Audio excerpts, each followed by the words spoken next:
ನಮಸ್ತೆ ಸ್ನೇಹಿತರೆ, ಇವತ್ತು ನಾವು ದ್ವಿತೀಯ BA ಸಮಾಜಶಾಸ್ತ್ರದಲ್ಲಿ ಮುಖ್ಯವಾದಂತಹ ಪ್ರಶ್ನೆಗಳ ಪಾಯಿಂಟ್ಸ್ಗಳನ್ನೆಲ್ಲ ತಿಳಿತಾ ಹೋಗುವ.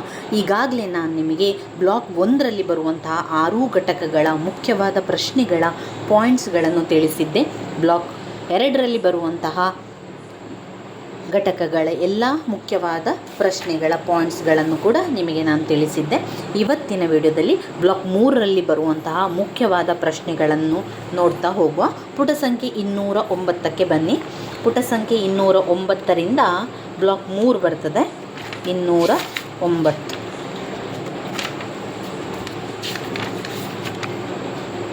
ಅನುಸೂಚಿತ ಜಾತಿಗಳು. ಅನುಸೂಚಿತ ಜಾತಿಗಳಿಂದ ಪ್ರಶ್ನೆಗಳನ್ನು ಕೇಳ್ತಾರೆ ಸ್ನೇಹಿತರೆ. ಅನುಸೂಚಿತ ಜಾತಿ ಅಂದರೆ ಏನು? ಅನುಸೂಚಿತ ಜಾತಿ ಅಂದರೆ ತಲೆಮಾರುಗಳಿಂದ ತುಳಿತಕ್ಕೆ ಒಳಗಾದಂತಹ ವ್ಯವಸ್ಥೆ. ತಲೆಮಾರುಗಳಿಂದ ತುಳಿತಕ್ಕೆ ಒಳಗಾದವರೇ ಅನುಸೂಚಿತ ಜಾತಿ ಅಂತ ಇಲ್ಲಿ ತಿಳಿಸ್ತಾ ಇದ್ದಾರೆ.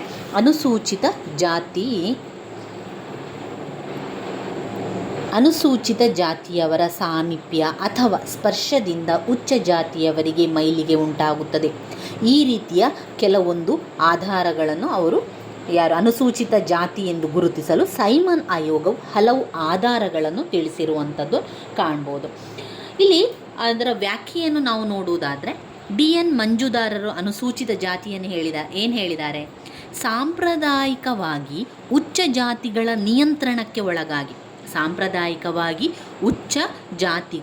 ನಿಯಂತ್ರಣಕ್ಕೆ ಒಳಗಾಗಿ ಸಾಮಾಜಿಕ ರಾಜಕೀಯ ಶೋಷಣೆಯನ್ನು ಅನುಭವಿಸುತ್ತಿರುವ ಅಸ್ಪೃಶ್ಯ ಗುಂಪು ಎಂದು ವ್ಯಾಖ್ಯಾನಿಸಿದ್ದಾರೆ. ಅದನ್ನು ಅರ್ಥ ಮಾಡ್ಕೊಳ್ಳಿ. ಅರ್ಥ ಮತ್ತು ವ್ಯಾಖ್ಯೆ ನಿಮಗೆ ಗೊತ್ತಿರಲಿ. ಇನ್ನು ತುಂಬಾ ಇಂಪಾರ್ಟೆಂಟ್ ಆಗಿರುವಂತಹ ಪ್ರಶ್ನೆ, ಅಸ್ಪೃಶ್ಯತೆಯಲ್ಲಿ ಒಳಗಾಗಿರುವಂಥವರು ಅನುಸೂಚಿತ ಜಾತಿ. ಅನುಸೂಚಿತ ಜಾತಿಯ ಸಮಸ್ಯೆಗಳ ಬಗ್ಗೆ. ಅನುಸೂಚಿತ ಜಾತಿಯ ಸಮಸ್ಯೆಗಳು ತುಂಬಾ ಇಂಪಾರ್ಟೆಂಟ್ ಆಗಿರುವಂಥದ್ದು. ಹಳೆಯ ಪ್ರಶ್ನೆ ಪತ್ರಿಕೆಯಲ್ಲಿ 2-3 ಪ್ರಶ್ನೆ ಪತ್ರಿಕೆಯಲ್ಲಿ ನಾನು ನೋಡಿರುವಂತಹ ಪ್ರಶ್ನೆ ಅನುಸೂಚಿತ ಜಾತಿಯ ಸಮಸ್ಯೆಗಳು. ಸ್ವಾತಂತ್ರ್ಯ ಪೂರ್ವದ ಸಮಸ್ಯೆಗಳಿದೆ, ಸ್ವಾತಂತ್ರ್ಯದ ನಂತರದ ಸಮಸ್ಯೆಗಳಿದೆ. ಮೊದಲನೆಯ ಪಾಯಿಂಟ್, ಸ್ವಾತಂತ್ರ್ಯ ಪೂರ್ವದ ಸಮಸ್ಯೆಗಳನ್ನು ನಾವು ತಿಳಿತಾ ಹೋಗುವ. ಯಾವುದೆಲ್ಲ ಸ್ವಾತಂತ್ರ್ಯ ಪೂರ್ವದಲ್ಲಿ ಅವರಿಗೆ ಸಮಸ್ಯೆ ಇತ್ತು? ಅಸ್ಪೃಶ್ಯತೆ. 2 ದೇವದಾಸಿ ಪದ್ಧತಿ.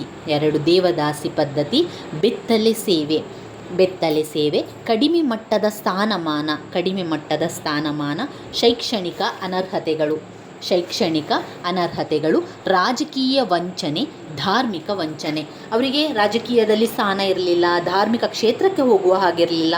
ಅವರನ್ನು ಒಂದು ದೇವದಾಸಿ ಪದ್ಧತಿಯನ್ನಾಗಿ ಮಾಡಿ ಅವರನ್ನು ಆ ಒಂದು ಗುಂಪಿನಲ್ಲಿ ಇಡ್ತಾ ಇದ್ದು. ಇದೆಲ್ಲ ಕೂಡ ನಾವು ವಿವರಣೆಯನ್ನು ಬರಿತಾ ಹೋದ್ರಾಯಿತು. ಪಾಯಿಂಟ್ಸನ್ನು ಸರಿಯಾಗಿ ಕಲ್ತ್ಕೊಳ್ಳಿ. ನೀವು ಅರ್ಥ ಮಾಡಿಕೊಂಡು ಕಲ್ತ್ಕೊಂಡ್ರೆ ನೀವು ಪಾಯಿಂಟ್ಸನ್ನು ಅದೇ ರೀತಿ ಕಲ್ತ್ಕೊಳ್ಳಿ. ಇಲ್ಲ ಅಂತಾದರೆ ಬಾಯ್ಪಾಠ ಮಾಡಿ ಆದರೂ ಅದರ ಪಾಯಿಂಟ್ಸನ್ನು ಕಲ್ತ್ಕೊಳ್ಳಿ ಸ್ನೇಹಿತರೆ. ಸ್ವಾತಂತ್ರ್ಯ ಪೂರ್ವದ ಸಮಸ್ಯೆಗಳನ್ನು ನಾನು ಹೇಳ್ತಾ ಹೋಗುವಾಗ ನೀವು ಕೂಡ ಅದನ್ನು ರಿಪೀಟ್ ಮಾಡಿ. ಆವಾಗ ನಿಮಗೆ ಅದು ನೆನಪಲ್ಲಿ ಉಳಿತದೆ. ಅನುಸೂಚಿತ ಜಾತಿಯ ಸಮಸ್ಯೆಗಳು, ಸ್ವಾತಂತ್ರ್ಯ ಪೂರ್ವದ ಸಮಸ್ಯೆಗಳು ಮತ್ತು ಸ್ವಾತಂತ್ರ್ಯದ ನಂತರದ ಸಮಸ್ಯೆಗಳು. ಸ್ವಾತಂತ್ರ್ಯದ ಪೂರ್ವದ ಸಮಸ್ಯೆಗಳಲ್ಲಿ 1 ಅಸ್ಪೃಶ್ಯತೆ. ಏನು ಹೇಳಿ? ಅಸ್ಪೃಶ್ಯತೆ. 2 ದೇವದಾಸಿ ಪದ್ಧತಿ. ಬೆತ್ತಲೆ ಸೇವೆ, ಕಡಿಮೆ ಮಟ್ಟದ ಸ್ಥಾನಮಾನ, ಶೈಕ್ಷಣಿಕ ಅನರ್ಹತೆಗಳು. ಶಿಕ್ಷಣ ಇಲ್ಲ ಅವರಿಗೆ, ಶಿಕ್ಷಣ ಕೊಡ್ತಾ ಇಲ್ಲ ಅವರಿಗೆ. ಯಾವುದೇ ರೀತಿಯ ಹೋಗಲಿಕ್ಕೆ ಅವರಿಗೆ ವೇದದ ಕಾಲದಲ್ಲೆಲ್ಲ ನೋಡಿದರೆ ಅವರಿಗೆ ಶಿಕ್ಷಣವೇ ಇರ್ತಾ ಇರಲಿಲ್ಲ. ಶೈಕ್ಷಣಿಕ ಅನರ್ಹತೆಗಳು, ರಾಜಕೀಯ ವಂಚನೆ, ರಾಜಕೀಯದು ಕೂಡ ಇಲ್ಲ, ರಾಜಕೀಯ ವಂಚನೆ, ಧಾರ್ಮಿಕ ವಂಚನೆ. ಇವಿಷ್ಟು ಪಾಯಿಂಟ್ಸ್ಗಳು ಸ್ವಾತಂತ್ರ್ಯ ಪೂರ್ವದ ಸಮಸ್ಯೆಗಳಲ್ಲಿ ಬರ್ತದೆ.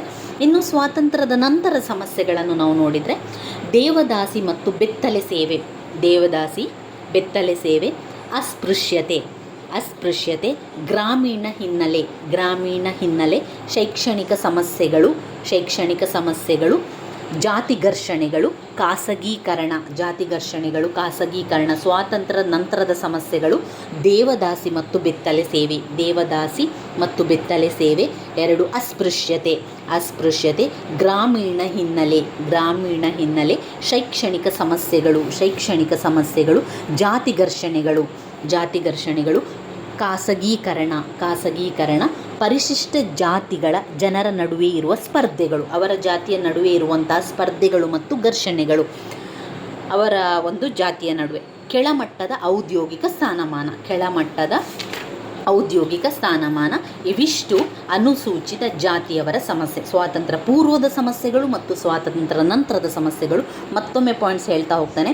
ಸ್ವಾತಂತ್ರ್ಯ ಪೂರ್ವದ ಸಮಸ್ಯೆಗಳಲ್ಲಿ ಅಸ್ಪೃಶ್ಯತೆ, ದೇವದಾಸಿ ಪದ್ಧತಿ, ಬೆತ್ತಲೆ ಸೇವೆ, ಕಡಿಮೆ ಮಟ್ಟದ ಸ್ಥಾನಮಾನ, ಶೈಕ್ಷಣಿಕ ಅನರ್ಹತೆಗಳು, ರಾಜಕೀಯ ವಂಚನೆ, ಧಾರ್ಮಿಕ ವಂಚನೆ. ಸ್ವಾತಂತ್ರ್ಯದ ನಂತರದ ಸಮಸ್ಯೆಗಳು ದೇವದಾಸಿ ಮತ್ತು ಬೆತ್ತಲೆ ಸೇವೆ, ಅಸ್ಪೃಶ್ಯತೆ, ಗ್ರಾಮೀಣ ಹಿನ್ನೆಲೆ, ಶೈಕ್ಷಣಿಕ ಸಮಸ್ಯೆ, ಜಾತಿ ಘರ್ಷಣೆ, ಖಾಸಗೀಕರಣ, ಜಾತಿ ಜನರ ನಡುವೆ ಸ್ಪರ್ಧೆ ಮತ್ತು ಘರ್ಷಣೆ, ಕೆಳಮಟ್ಟದ ಔದ್ಯೋಗಿಕ ಸ್ಥಾನಮಾನ.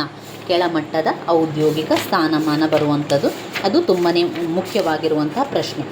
ಇನ್ನು ಬರುವಂಥದ್ದು ಅನುಸೂಚಿತ ಪಂಗಡಗಳು. ಅನುಸೂಚಿತ ಪಂಗಡದ ಅರ್ಥವನ್ನು ಮೊದಲು ತಿಳ್ಕೊಳ್ಳಿ. ಅನುಸೂಚಿತ ಪಂಗಡದಲ್ಲಿ ಅನುಸೂಚಿತ ಪಂಗಡ ಎನ್ನುವಂತಹ ಅರ್ಥ ಬುಡಕಟ್ಟು ಅಥವಾ ಆದಿವಾಸಿ ಎಂದು ಕರೆಯಬಹುದು. ಬುಡಕಟ್ಟು ಅಥವಾ ಆದಿವಾಸಿಯವರಿಗೆ ಅನುಸೂಚಿತ ಪಂಗಡ ಅಂತ ಹೇಳುವಂಥದ್ದು. ಒಂದೇ ಹೆಸರು, ಒಂದೇ ಭಾಷೆ, ನಿರ್ದಿಷ್ಟ ಭೂಪ್ರದೇಶ ಮತ್ತು ಒಳಬಾಂಧವ್ಯ ಲಕ್ಷಣಗಳನ್ನು ಹೊಂದಿದ ಅನೇಕ ಕುಟುಂಬಗಳ ಒಕ್ಕೂಟವೇ ಆದಿವಾಸಿ ಸಮಾಜ. ಒಂದೇ ಹೆಸರು, ಒಂದೇ ಭಾಷೆ, ನಿರ್ದಿಷ್ಟ ಭೂಪ್ರದೇಶ ಮತ್ತು ಒಳಬಾಂಧವ್ಯದ ಲಕ್ಷಣಗಳನ್ನು ಹೊಂದಿದ ಅನೇಕ ಕುಟುಂಬಗಳ ಒಕ್ಕೂಟವೇ ಆದಿವಾಸಿ ಸಮಾಜ ಅಂತ ತಿಳಿಸುವಂಥದ್ದು ಅನುಸೂಚಿತ ಪಂಗಡಗಳಲ್ಲಿ. ಇನ್ನು ಅನುಸೂಚಿತ ಪಂಗಡದ ಸಮಸ್ಯೆಗಳನ್ನು ಕೇಳಿದ್ದಾರೆ. ಅನುಸೂಚಿತ ಪಂಗಡದ ಲಕ್ಷಣಗಳಲ್ಲಿ ನಾವು ಅದನ್ನೇ ಹೇಳಬೇಕು. ಒಂದೇ ಹೆಸರು, ಒಂದೇ ಭಾಷೆ, ನಿರ್ದಿಷ್ಟ ಭೂಪ್ರದೇಶ. ಅನುಸೂಚಿತ ಪಂಗಡಗಳ ಲಕ್ಷಣಗಳು ಒಂದೇ ಹೆಸರು, ಒಂದೇ ಭಾಷೆ, ನಿರ್ದಿಷ್ಟ ಭೂಪ್ರದೇಶ, ಒಂದೇ ಬಗೆಯ ವಾಸದ ಮನೆಗಳು, ಒಳಬಾಂಧವ್ಯ, ಕಾಡು ಕಸುಬುಗಳು, ಒಳಬಾಂಧವ್ಯ, ಸರಳ ಹಾಗೂ ಸ್ವಾವಲಂಬಿ ಜೀವನ. ಅವರು ಪ್ರಕೃತಿ ಪೂಜೆಯನ್ನು ಮಾಡುವವರು. ಪ್ರಕೃತಿ ಪೂಜೆ ಅವರದ್ದು. ವಿಶಿಷ್ಟ ಸಂಸ್ಕೃತಿ, ಸಾಂಪ್ರದಾಯಿಕ ಅಧಿಕಾರದ ರಚನೆ. ಇವಿಷ್ಟು ಅನುಸೂಚಿತ ಪಂಗಡದ ಗುಣಲಕ್ಷಣಗಳು. ಒಂದೇ ಹೆಸರು, ಒಂದೇ ಭಾಷೆ, ನಿರ್ದಿಷ್ಟ ಭೂಪ್ರದೇಶ, ಒಂದೇ ಬಗೆಯ ವಾಸದ ಮನೆಗಳು, ಒಳಬಾಂಧವ್ಯ, ಕಾಡು ಕಸುಬುಗಳು, ಸರಳ ಮತ್ತು ಸ್ವಾವಲಂಬಿ ಜೀವನ, ಪ್ರಕೃತಿ ಪೂಜೆ, ವಿಶಿಷ್ಟ ಸಂಸ್ಕೃತಿ, ಸಾಂಪ್ರದಾಯಿಕ ಅಧಿಕಾರದ ರಚನೆ. ಅವಿಷ್ಟು ಅನುಸೂಚಿತ ಪಂಗಡದ ಲಕ್ಷಣಗಳು. ಇನ್ನು ನಾವು ಓದ್ಕೊಳ್ಬೇಕಾಗಿರುವಂಥದ್ದು ಅನುಸೂಚಿತ ಪಂಗಡಗಳ ಸಮಸ್ಯೆಗಳು. ಅನುಸೂಚಿತ ಪಂಗಡಗಳ ಸಮಸ್ಯೆಗಳು ಆರೋಗ್ಯ ಕುರಿತಾದ ಸಮಸ್ಯೆಗಳು. ಅವರಿಗೆ ಎಲ್ಲ ರೀತಿಯ ಆರೋಗ್ಯ ಸಮಸ್ಯೆಗಳು. ಕಾಡುಗಳಲ್ಲಿ ವಾಸ ಮಾಡುವುದರಿಂದ ಅವರಿಗೆ ಅನಾರೋಗ್ಯಕರ ಹವಾಗುಣ, ಶುಚಿ ಇಲ್ಲದ ಕುಡಿಯುವ ನೀರು, ಕೊಳೆತ ಜೀರ್ಣವಾಗದ ಆಹಾರ ಇತ್ಯಾದಿಗಳಿರುವುದರಿಂದ ಆರೋಗ್ಯ ಕುರಿತಾದ ಸಮಸ್ಯೆಗಳು ಬರ್ತದೆ. ಆರೋಗ್ಯದ ಸಮಸ್ಯೆಗಳು. ಆರ್ಥಿಕ ಮುಗ್ಗಟ್ಟಿನಿಂದ ಸಂಬಂಧಿಸಿದ ಸಮಸ್ಯೆಗಳು. ಆರ್ಥಿಕ ಮುಗ್ಗಟ್ಟಿಗೆ ಸಂಬಂಧಿಸಿದ ಸಮಸ್ಯೆಗಳು. ಶೈಕ್ಷಣಿಕ ಸಮಸ್ಯೆಗಳು. ಅವರು ಕಾಡಿನಲ್ಲಿ ವಾಸ ಮಾಡ್ತಾ ಇದ್ದಾರೆ, ಅವರಿಗೆ ಯಾವುದೇ ರೀತಿಯ ಶಾಲೆಯಾಗಲಿ ಅದರ ಬಗ್ಗೆ ಯಾವುದೂ ಕೂಡ ಅರಿವಿಲ್ಲ. ಅದು ಶೈಕ್ಷಣಿಕ ಸಮಸ್ಯೆಗಳು. ಹಾಗೆಯೇ ಅನಿಷ್ಟ ಸಂಪ್ರದಾಯಗಳು ಇತರ ಸಮಸ್ಯೆಗಳು. ರಸ್ತೆ, ರೈಲು, ಬಸ್ಸು, ಅಂಚೆ, ತಂತಿ, ದೂರವಾಣಿ ಯಾವುದು ಕೂಡ ಅವರಿಗೆ ಲಭ್ಯವಿರದೇ ಇರುವಂಥದ್ದು ಇತರೆ ಸಮಸ್ಯೆಗಳಲ್ಲಿ ಬರುತ್ತದೆ. ಇವಿಷ್ಟು ಅನುಸೂಚಿತ ಪಂಗಡದ ಸಮಸ್ಯೆಗಳು. ಆರೋಗ್ಯ ಕುರಿತಾದ ಸಮಸ್ಯೆಗಳು, ಶಿಕ್ಷಣಕ್ಕೆ ಸಂಬಂಧಪಟ್ಟಂತಹ ಸಮಸ್ಯೆಗಳು, ಆರ್ಥಿಕ ಅಂದರೆ ಹಣಕ್ಕೆ ಸಂಬಂಧಪಟ್ಟಂಥದ್ದು, ಆರ್ಥಿಕ ಮುಗ್ಗಟ್ಟಿಗೆ ಸಂಬಂಧಿಸಿದ ಸಮಸ್ಯೆಗಳು, ಅನಿಷ್ಟ ಸಂಪ್ರದಾಯಗಳನ್ನೆಲ್ಲ ಕಾಣ್ಬೋದು. ಬಾಲ್ಯ ವಿವಾಹ, ಹೆಣ್ಣು ಶಿಶು ಹತ್ಯೆ, ತಲೆಬುರುಡೆ ಬೇಟೆ, ಪ್ರಾಣಿ ಬಲಿ, ನರಬಲಿ, ಪತ್ನಿಯರ ವಿನಿಮಯ, ಮಾಟ ಅದೆಲ್ಲ ಕೂಡ ಅನಿಷ್ಟ ಸಂಪ್ರದಾಯಗಳಾಗಿ ಅಲ್ಲಿ ಬರ್ತದೆ. ಇತರ ಸಮಸ್ಯೆಗಳು ಅಂತ ಹೇಳಿದರೆ ರಸ್ತೆ, ರೈಲು, ಬಸ್, ಅಂಚೆ, ತಂತಿ, ದೂರವಾಣಿ ಇದೆಲ್ಲ ಯಾವುದು ಕೂಡ ಇಲ್ಲದಿರುವಂಥದ್ದು ಅನುಸೂಚಿತ ಪಂಗಡದವರ ಸಮಸ್ಯೆಗಳು. ಇನ್ನು ನಾವು ಯಾವುದನ್ನು ಓದ್ಕೊಳ್ಬೇಕು ಎನ್ನುವಂಥದ್ದು ನೋಡ್ಕೊಳ್ಳುವ. ತುಂಬಾ ಇಂಪಾರ್ಟೆಂಟ್ ಆಗಿರುವಂತಹ ಪ್ರಶ್ನೆಗಳ ಪಾಯಿಂಟ್ಸ್ಗಳನ್ನಷ್ಟೇ ನೋಡ್ತಾ ಹೋಗುವ. ನಮಗೆ ಇನ್ನು ಸಮಯ ಹೆಚ್ಚಿಲ್ಲ. ಇರುವಂತಹ ಸಮಯದಲ್ಲಿ ಎಲ್ಲವನ್ನು ಕೂಡ ನಾವು ಓದ್ಕೊಳ್ಬೇಕು. ಆ ಪಾಯಿಂಟ್ಸ್ಗಳನ್ನು ಅರ್ಥ ಮಾಡ್ಕೊಂಡು ಓದ್ಕೊಳ್ಳಿ. ಒಂದು ವೇಳೆ ನಿಮಗೆ ಅದು ಆ ರೀತಿ ಆಗ್ತಾ ಇಲ್ಲ ಅಂತಾದರೆ ಬಾಯ್ಪಾಠ ಮಾಡುವುದರ ಮೂಲಕ ಆದರೂ ಕಲೀರಿ ಸ್ನೇಹಿತರೆ. ಲಿಂಗ ವ್ಯವಸ್ಥೆಯ ಬಗ್ಗೆ. ಲಿಂಗ ಎಂದರೆ ಏನು? ಲಿಂಗ ಅಂದರೆ ಸ್ತ್ರೀ ಪುರುಷರ ನಡುವಿನ ಜೈವಿಕ ಭಿನ್ನತೆಯನ್ನು ಲಿಂಗ ಅಂತ ಹೇಳುವರು. ಲಿಂಗ ಎನ್ನುವುದು ಸ್ತ್ರೀ ಪುರುಷರನ್ನೊಳಗೊಂಡಂತೆ ಪುನರುತ್ಪಾದನೆಯೊಂದಿಗೆ ನಿಕಟ ಸಂಬಂಧವನ್ನು ಹೊಂದಿದೆ. ಸ್ತ್ರೀಯರ ಅಂಡಾಣು ಮತ್ತು ಪುರುಷರ ವೀರ್ಯಾಣು ಇವು ಭ್ರೂಣವನ್ನು ಹೊಂದಲು ಸಹಾಯಕವಾಗಿರುವಂಥದ್ದು. ಒಂದು ಕ್ರೋಮೋಸೋಮ್ಗಳ ಜೋಡಿಯು ಮಗುವಿನ ಲಿಂಗವನ್ನು ನಿರ್ಧರಿಸುತ್ತದೆ. ಇದು ಲಿಂಗದ ಬಗ್ಗೆ ಹೇಳ್ತಾರೆ. ಇನ್ನು ಲಿಂಗ ವ್ಯವಸ್ಥೆ ಎಂದರೇನು? ಡಾಕ್ಟರ್ ರಾಧಾಕೃಷ್ಣ ಎಂಬವರು ತಮ್ಮ ಉಪನ್ಯಾಸದಲ್ಲಿ ಮಹಿಳೆಯರನ್ನು ಭೋಗವಸ್ತುವಿನಂತೆ ಅಥವಾ ಸಂತೋಷವನ್ನು ನೀಡುವ ಸಾಧನದಂತೆ ನೋಡಬಾರದು. ಅವಳು ಒಬ್ಬಳು ಮಹಿಳೆ, ಕೌಟುಂಬಿಕ ಜವಾಬ್ದಾರಿಯನ್ನು ಹೊತ್ತಿದ್ದಾಳೆ. ಅವಳು ಮೊದಲ ಮತ್ತು ಅಗ್ರ ಮಾನವ ಜೀವಿಯಾಗಿದ್ದಾಳೆ. ಲಿಂಗ ವ್ಯವಸ್ಥೆಯ ಅಧ್ಯಯನವು ಸಮಾಜಶಾಸ್ತ್ರದ ಪಾತ್ರ, ಸಿದ್ಧಾಂತ, ಕಾರ್ಯಾತ್ಮಕವಾದ ಪ್ರಭಾವದಿಂದ ಉಗಮಗೊಂಡಿದೆ. ಲಿಂಗ ವ್ಯವಸ್ಥೆಯು ಸಾಧಿಸಿದ ಅಂತಸ್ತಾಗಿ ರೂಪಿತವಾಗಿದೆ. ಲಿಂಗ ವ್ಯವಸ್ಥೆಯು ಸಂಬಂಧಗಳ ವ್ಯವಸ್ಥೆಯಾಗಿದ್ದು ಅದು ಜನಾಂಗ, ವರ್ಗ, ವಯಸ್ಸು, ಸಾಂಸ್ಥಿಕ ಚೌಕಟ್ಟನ್ನು ಮೀರಿದೆ. ಅವರು ಪಿತೃಪ್ರಧಾನ ವ್ಯವಸ್ಥೆಯ ಕಲ್ಪನೆಯನ್ನು ಅಲ್ಲಗಳೆಯುತ್ತಾರೆ ಮತ್ತು ಲಿಂಗ ವ್ಯವಸ್ಥೆಯ ಕ್ರಮವು ಸಂಬಂಧಗಳ ಪ್ರಾಬಲ್ಯತೆ ಮತ್ತು ಅಧೀನತೆ, ನಾಯಕತ್ವಕ್ಕಾಗಿ ಹೋರಾಟ, ಪ್ರತಿರೋಧಗಳ ಆಚರಣೆಯಾಗಿದೆ.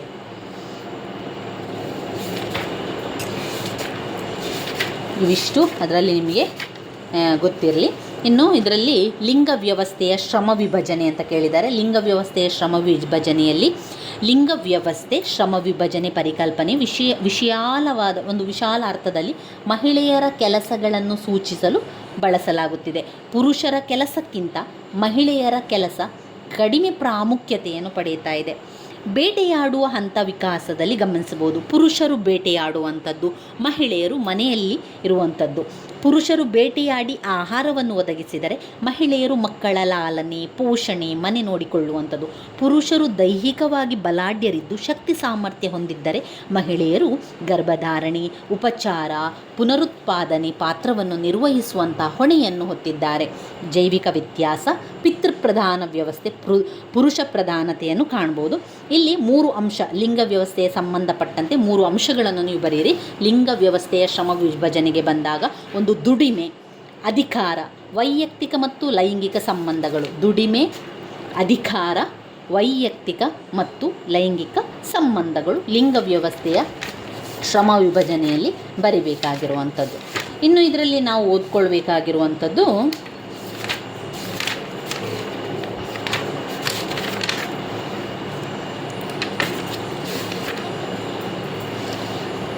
ಸ್ತ್ರೀವಾದದ ಸಿದ್ಧಾಂತ. ಸ್ತ್ರೀವಾದದ ಸಿದ್ಧಾಂತ ಮುಖ್ಯವಾಗಿರುವಂತಹ ಪ್ರಶ್ನೆ. ಸ್ತ್ರೀವಾದದ ಸಿದ್ಧಾಂತಗಳನ್ನು 4 ವರ್ಗೀಕರಣವಾಗಿ ಮಾಡಲಾಗಿದೆ. ಸ್ತ್ರೀವಾದದ ಸಿದ್ಧಾಂತಗಳನ್ನು ತಿಳಿಸಿ ಅಂತ. ಆ 4 ವರ್ಗೀಕರಣವನ್ನು ಸ್ತ್ರೀವಾದ ಸಿದ್ಧಾಂತಗಳಲ್ಲಿ ಮಾಡಲಾಗಿರುವಂಥದ್ದು ಬಹುವಿಧ ಜನಾಂಗೀಯ ಸ್ತ್ರೀವಾದ, ಸಮಾಜವಾದಿ ಸ್ತ್ರೀವಾದ, ಉದಾರವಾದಿ ಸ್ತ್ರೀವಾದ, ಆಧುನಿಕೋತ್ತರ ಸ್ತ್ರೀವಾದ ಎನ್ನುವಂಥ 4 ಸ್ತ್ರೀವಾದವನ್ನು ಕಾಣ್ಬೋದು. ಯಾವುದು? ಬಹುಜನಾಂಗೀಯ ಸ್ತ್ರೀವಾದ, ಬಹುಜನಾಂಗೀಯ ಸ್ತ್ರೀವಾದ, ಸಮಾಜವಾದಿ ಸ್ತ್ರೀವಾದ, ಸಮಾಜದಲ್ಲಿನ ಅಸಮಾನತೆಗಳನ್ನು ವಿವರಿಸುವ ಪುರುಷ ಪ್ರಧಾನ ವ್ಯವಸ್ಥೆ ಮತ್ತು ಬಂಡವಾಳಶಾಹಿ ವ್ಯವಸ್ಥೆಗಳಿಗೆ ಸಮಾನವಾಗಿ ಮಹತ್ವವಾದ ಗಮನವನ್ನು ನೀಡಬೇಕಾಗುತ್ತದೆ ಎಂದು ಸಮಾಜವಾದಿ ಸ್ತ್ರೀವಾದ ಅಭಿಪ್ರಾಯವನ್ನು ಪಡುತ್ತದೆ. ಸಮಾಜವಾದಿ ಸ್ತ್ರೀವಾದ. ಉದಾರವಾದಿ ಸ್ತ್ರೀವಾದವು ಮಹಿಳೆಯರಿಗೆ ಪರಿಗಣನೆಗೆ ಬಾರದ ಹುದ್ದೆಗಳನ್ನು ನೀಡುತ್ತಾರೆ, ಏಕೆಂದರೆ ದುಡಿಮೆ ಅಥವಾ ಕೆಲಸದ ಬಗೆಗೆ ಮಹಿಳೆಯರ ಬದ್ಧತೆ ಪುರುಷರಿಗೆ ಸಮನಾಗಿಲ್ಲ ಎಂದು ಬಲವಾಗಿ ನಂಬಿದ್ದಾರೆ. ತೀವ್ರಗಾಮಿಗಳ ತೀವ್ರತರ ಪ್ರಯತ್ನಗಳಿಗೆ ಬದಲಾಗಿ ಉದಾರವಾದಿ ಸ್ತ್ರೀವಾದಿಗಳು ಪ್ರಮುಖವಾಗಿ ಸುಧಾರಣೆಯಲ್ಲಿ ನಂಬಿಕೆಯನ್ನು ಇಟ್ಟಿದ್ದಾರೆ. ಉದಾರವಾದಿ ಸ್ತ್ರೀವಾದ, ಹಾಗೆಯೇ ಆಧುನಿಕೋತ್ತರ ಸ್ತ್ರೀವಾದ, ತೀವ್ರಗಾಮಿ ಸ್ತ್ರೀವಾದ. ಆಧುನಿಕೋತ್ತರ ಸ್ತ್ರೀವಾದವು ಆಧುನಿಕೋತ್ತರ ಚಿಂತಕರು ತಾತ್ಕಾಲಿಕ ಮತ್ತು ವಾಸ್ತವಿಕತೆಯ ಸ್ಥಳೀಯ ಸ್ವಭಾವಕ್ಕೆ ಯಾವಾಗಲೂ ಒತ್ತು ನೀಡುತ್ತಾರೆ. ತೀವ್ರಗಾಮಿಯ ಸ್ತ್ರೀವಾದ ಲಿಂಗ ವ್ಯವಸ್ಥೆಯು ಜನರನ್ನು ವಿಭಾಗಿಸುವಲ್ಲಿ ಒಂದು ನಿರ್ಣಾಯಕ ಆಯಾಮವಾಗಿದೆ ಎಂದು ತೀವ್ರಗಾಮಿ ಸ್ತ್ರೀವಾದ ಹೇಳುತ್ತದೆ. ನಂಬಿಕೆಗಳು ಮತ್ತು ಸಾಮಾಜಿಕ ರಚನೆಯನ್ನು ಬೆಂಬಲಿಸುವ ಒಂದು ವ್ಯವಸ್ಥೆ ಮೂಲಕ ಪುರುಷರು ಹೇಗೆ ಪ್ರಾಬಲ್ಯವನ್ನು ಸಾಧಿಸುತ್ತಾರೆ ಎಂಬುದರ ಮೇಲೆ ತೀವ್ರಗಾಮಿ ಸ್ತ್ರೀವಾದಿಗಳು ಗಮನವನ್ನು ನೀಡ್ತಾರೆ. ಇನ್ನು 6ನೇದು ಪರಿಸರ ಸ್ತ್ರೀವಾದ. ಪರಿಸರ ಸ್ತ್ರೀವಾದವು ಅನೇಕ ವಿಚಾರ ಭೂಮಿಕೆಯಲ್ಲಿ, ಅಂದರೆ ವಿಶೇಷವಾಗಿ ತೀವ್ರಗಾಮಿ, ಉದಾರವಾದಿ, ಸಮಾಜವಾದಿ ವ್ಯಾಖ್ಯಾನಗಳಿಂದ ಆವರಿಸಿ ನಿಂತಿದೆ ಅಂತ ಹೇಳ್ತಾ ಇದ್ದಾರೆ. ಇನ್ನು ಸಾಂಸ್ಕೃತಿಕ ಸ್ತ್ರೀವಾದ. ಸಾಂಸ್ಕೃತಿಕ ಸ್ತ್ರೀವಾದ, ಬಹುಸಾಂಸ್ಕೃತಿಕ ಮತ್ತು ಜಾಗತಿಕ ಸ್ತ್ರೀವಾದ, ಪಾಶ್ಚಾತ್ಯ ಸ್ತ್ರೀವಾದ, ಕಪ್ಪು ಸ್ತ್ರೀವಾದ ಇವಿಷ್ಟು ಸ್ತ್ರೀವಾದದ ಸಿದ್ಧಾಂತಗಳಲ್ಲಿ ಬರುವಂಥದ್ದು. ಸ್ತ್ರೀವಾದದ ಸಿದ್ಧಾಂತಗಳಲ್ಲಿ ಮತ್ತೊಮ್ಮೆ ಪಾಯಿಂಟ್ಸ್ಗಳನ್ನು ಹೇಳ್ತಾ ಹೋಗುವ. ಬಹುಜನಾಂಗೀಯ ಸ್ತ್ರೀವಾದ,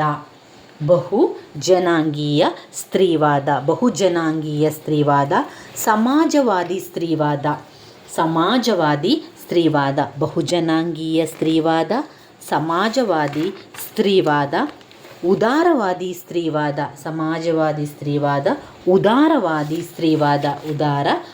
ಸ್ತ್ರೀವಾದ, ಆಧುನಿಕೋತ್ತರ ಸ್ತ್ರೀವಾದ,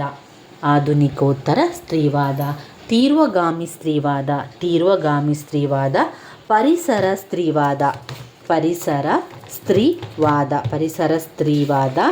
ಇನ್ನು ಸಾಂಸ್ಕೃತಿಕ ಸ್ತ್ರೀವಾದ, ಬಹುಸಾಂಸ್ಕೃತಿಕ ಮತ್ತು ಜಾಗತಿಕ ಸ್ತ್ರೀವಾದ, ಬಹುಸಾಂಸ್ಕೃತಿಕ ಮತ್ತು ಜಾಗತಿಕ ಸ್ತ್ರೀವಾದ. ಪಾಶ್ಚಾತ್ಯ ಸ್ತ್ರೀವಾದ, ಕಪ್ಪು ಸ್ತ್ರೀವಾದ, ಪಾಶ್ಚಾತ್ಯ ಸ್ತ್ರೀವಾದ, ಕಪ್ಪು ಸ್ತ್ರೀವಾದ ಈ ಸ್ತ್ರೀವಾದದ ಸಿದ್ಧಾಂತಗಳಲ್ಲಿ ಬರುವಂತಹ ವಿಚಾರಗಳಾಗಿದೆ. ಇನ್ನು ನಾವು ನೋಡುವಂಥದ್ದು ಬ್ಲಾಕ್ 4ರಲ್ಲಿ ಅವರು ಕೇಳಿರುವಂತಹ ಮುಖ್ಯವಾದ ಪ್ರಶ್ನೆಗಳು ಯಾವುದು ಅಂತ ನೋಡಿಕೊಂಡು ಅದರಲ್ಲಿ ಬರುವಂತಹ ಮುಖ್ಯವಾದ ಪಾಯಿಂಟ್ಸ್ಗಳನ್ನು ತಿಳ್ಕೊಳ್ಳುವ. ಮಹಿಳಾ ಚಳುವಳಿಯ ವಿಧಗಳನ್ನು ಕೇಳಿದ್ದಾರೆ. ಮಹಿಳಾ ಚಳುವಳಿಯ ವಿಧಗಳು ಮುಖ್ಯವಾಗಿರುವಂತಹ ಪ್ರಶ್ನೆ. ಮಹಿಳಾ ಚಳುವಳಿಯಲ್ಲಿ 2 ವಿಧಗಳಿದೆ. ಮುಖ್ಯವಾಗಿ ಮಹಿಳೆಯರ ಸಮಾನತೆಯ ಚಳವಳಿ,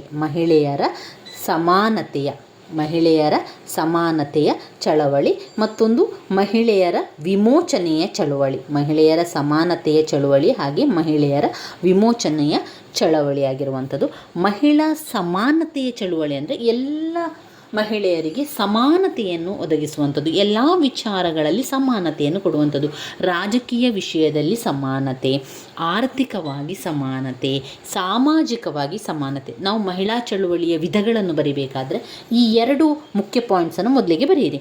ಮಹಿಳೆಯರ ಸಮಾನತೆಯ ಚಳುವಳಿ, ಮಹಿಳೆಯರ ವಿಮೋಚನಾ ಚಳುವಳಿ ಎನ್ನುವಂಥ 2 ಪಾಯಿಂಟ್ಸ್ ಬರೆಯಿರಿ. ಮಹಿಳೆಯರ ಸಮಾನತೆಯ ಚಳುವಳಿಯಲ್ಲಿ ಮತ್ತೆ 3 ಪಾಯಿಂಟ್ಸ್ ಬರೆಯಿರಿ. ರಾಜಕೀಯ ಸಮಾನತೆ, ಆರ್ಥಿಕ ಸಮಾನತೆ, ಸಾಮಾಜಿಕ ಸಮಾನತೆ.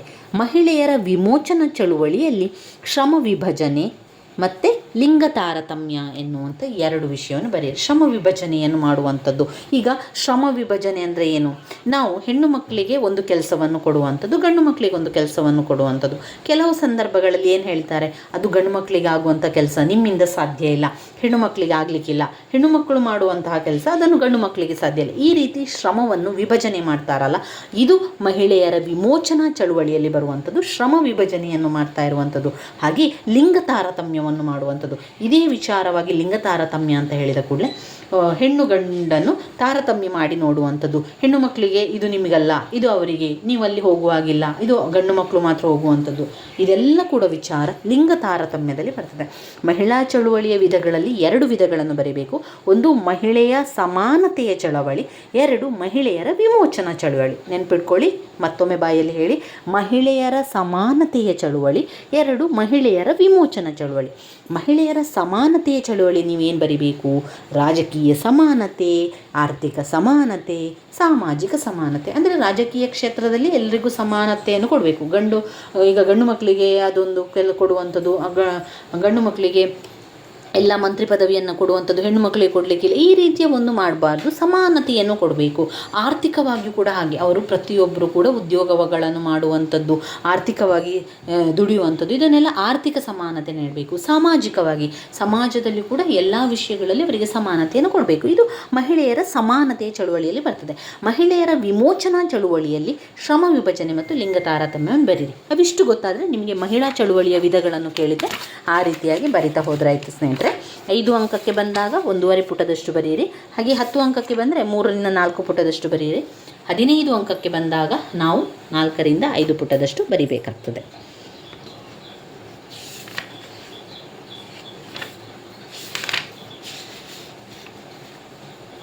ಸ್ವಾತಂತ್ರ್ಯದ ನಂತರದಲ್ಲಿ ಮಹಿಳೆಯರ ಕಾಯ್ದೆಗಳು ಯಾವ ರೀತಿ ಬಂತು ಅಂತ ಇಲ್ಲಿ ಅವರು ಇಸವಿಯನ್ನು ಸಹ ಕೊಟ್ಟಿದ್ದಾರೆ. ಒಂದು ವೇಳೆ ನಮಗೆ ಇಸವಿ ನೆನಪಾಗ್ತಾ ಇಲ್ಲ, ಇಸವಿ ನನಗೆ ನೆನಪುಳಿಯುವುದಿಲ್ಲ ಅಂತಾದರೆ ಇಸವಿಯನ್ನು ತಗೊಳ್ಳದೆ ಆ ಪಾಯಿಂಟ್ಸನ್ನು ಮಾತ್ರ ತಗೊಳ್ಳಿ. ಒಂದು ವೇಳೆ ಇಸವಿ ನೆನಪಿಗೆ ಬರ್ತದೆ ಅಂತಾದರೆ ಇಸವಿಯ ಜೊತೆಗೆ ಬರೆಯಿರಿ ಸ್ನೇಹಿತರೆ. ಸ್ವತಂತ್ರದ ನಂತರದ ಮಹಿಳೆಯರಿಗಿರುವ ಕಾಯ್ದೆಗಳು ಯಾವುದೆಲ್ಲ ಬಂತು ಅಂತ ಹೇಳಿದರೆ 1948ರಿಂದ ಆರಂಭ ಆಗ್ತದೆ. 1948ರ ಭಾರತೀಯ ದಾಂಪತ್ಯಿಕ ಕಾರಣಗಳ ಕಾಯ್ದೆ, ಭಾರತೀಯ ದಾಂಪತ್ಯಿಕ ಕಾರಣಗಳ ಕಾಯ್ದೆ 1948 ಭಾರತೀಯ ದಾಂಪತ್ಯ ಕಾರಣಗಳ ಕಾಯ್ದೆ.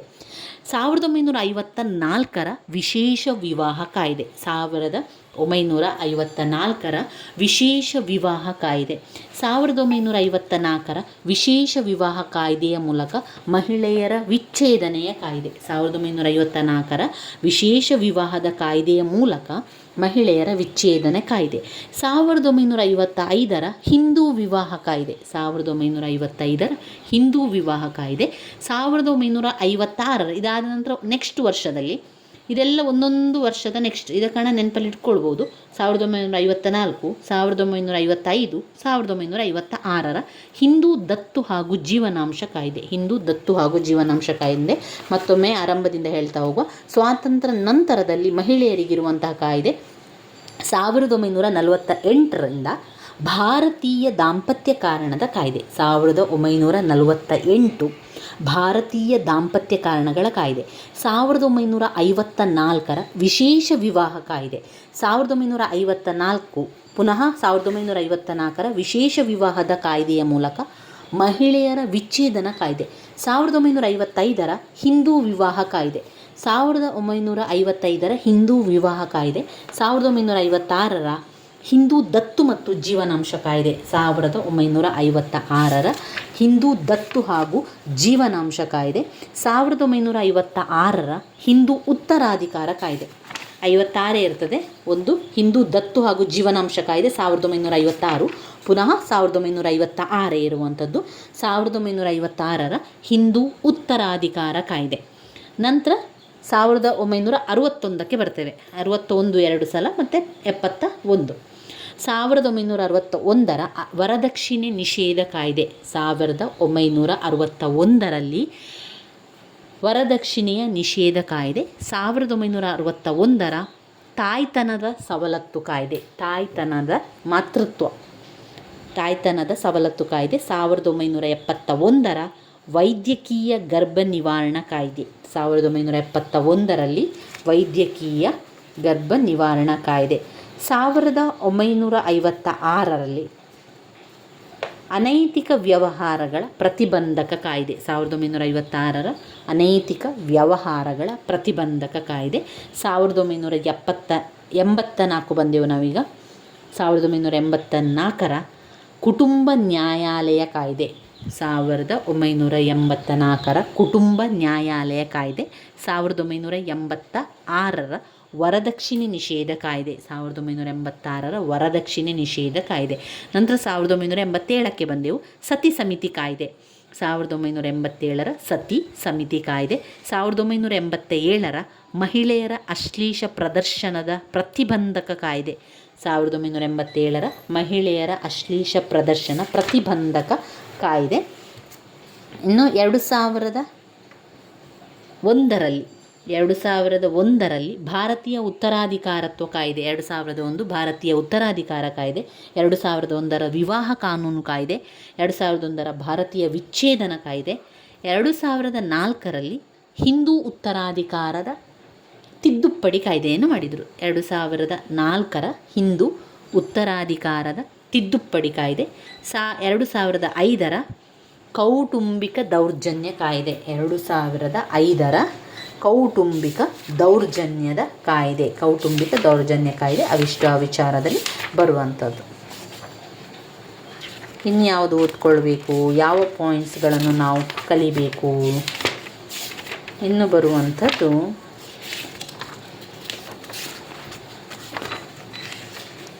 ಸಾಮಾಜಿಕ ಸುಧಾರಣಾ ಚಳುವಳಿಗಳು ಬರ್ತದೆ. ಸಾಮಾಜಿಕ ಸುಧಾರಣಾ ಚಳುವಳಿ, ಪ್ರಾರ್ಥನಾ ಸಮಾಜ, ಸತ್ಯಶೋಧಕ ಸಮಾಜ, ಆರ್ಯ ಸಮಾಜ ಬರ್ತದೆ. ಅದರಲ್ಲಿ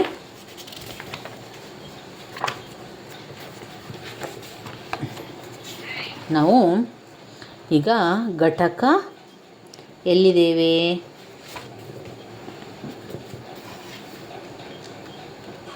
ಸಾಮಾಜಿಕ ಸುಧಾರಣಾ ಚಳುವಳಿಯಲ್ಲಿದ್ದೇವೆ ನೋಡಿ. ಸಾಮಾಜಿಕ ಸುಧಾರಣಾ ಚಳುವಳಿ ನಂತರ ಭಾರತದ ಮತ್ತು ಕರ್ನಾಟಕದಲ್ಲಿ ಹಿಂದುಳಿದ ವರ್ಗದ ಚಳುವಳಿ 15 ಅಂಕಕ್ಕೆ ಬಂದಿದೆ. ಹಾಗೆಯೇ ಜಾಗತೀಕೀಕರಣ 5 ಅಂಕಕ್ಕೆ ಕೇಳಿದ್ದಾರೆ. ಮೊದಲಿಗೆ ಸುಧಾರಣಾ ಚಳುವಳಿಯಲ್ಲಿ ಪ್ರಾರ್ಥನಾ ಸಮಾಜ ಆತ್ಮಾನಂದ ಪಾಂಡುರಂಗವರವು ಕಾರಣ. ಆ ಪ್ರಾರ್ಥನಾ ಸಮಾಜವನ್ನು ಸ್ಥಾಪನೆ ಮಾಡಿದವರು ಆತ್ಮ ರಾಮ್ ಪಾಂಡುರಂಗ ಕಾರಣರಾಗಿದ್ದಾರೆ. ಪ್ರಾರ್ಥನಾ ಸಮಾಜದ ಅನುಯಾಯಿಗಳು ಹಿಂದೂ ಸಾಮಾಜಿಕ ಸುಧಾರಕರಾಗಿದ್ದಾರೆಯೇ ಹೊರತು ಅವರುಗಳು ಎಂದಿಗೂ ತಾವಾಗಿ ಒಂದು ಹೊಸ ಧರ್ಮ ಅಥವಾ ಪಂಥದ ಅನುಯಾಯಿಗಳು ಎಂದೂ ಕಾಣಲಿಲ್ಲ. ಅವರು ಸಾಮಾಜಿಕ ಸುಧಾರಕರಾಗಿದ್ದಾರೆಯೇ ಹೊರತು ಬೇರೆ ಯಾವುದೇ ಹೊಸ ಧರ್ಮವನ್ನು ಅವರು ಮಾಡಲಿಲ್ಲ. ಪ್ರಾರ್ಥನಾ ಸಮಾಜವನ್ನು ಸ್ಥಾಪನೆ ಮಾಡಿದವರು ಆತ್ಮಾರಾಮ್ ಪಾಂಡುರಂಗ ಅವರು ಕಾರಣರಾಗಿದ್ದಾರೆ. ಸಾಮಾಜಿಕ ಸುಧಾರಕರಾಗಿದ್ದಾರೆಯೇ ಹೊರತು ಅವರು ಎಂದಿಗೂ ತಾವಾಗಿ ಒಂದು ಹೊಸ ಧರ್ಮವನ್ನು ಮಾಡುವಂಥದ್ದು, ಅನ್ಯಾಯ ಮಾಡುವಂಥದ್ದು ಎಂದೂ ಕಾಣಲಿಲ್ಲ.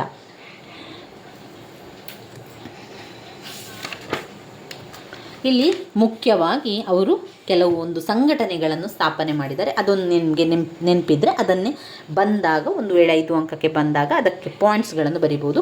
ಅವರು ಏನೆಲ್ಲ ಒಂದು ಸಂಘಟನೆಯನ್ನು ಸ್ಥಾಪನೆ ಮಾಡಿದ್ದಾರೆ. ಒಂದು, ಪಂದರ್ಪುರದಲ್ಲಿ ನಿರ್ಗತಿಕ ಅನಾಥ ಮಕ್ಕಳಿಗೆ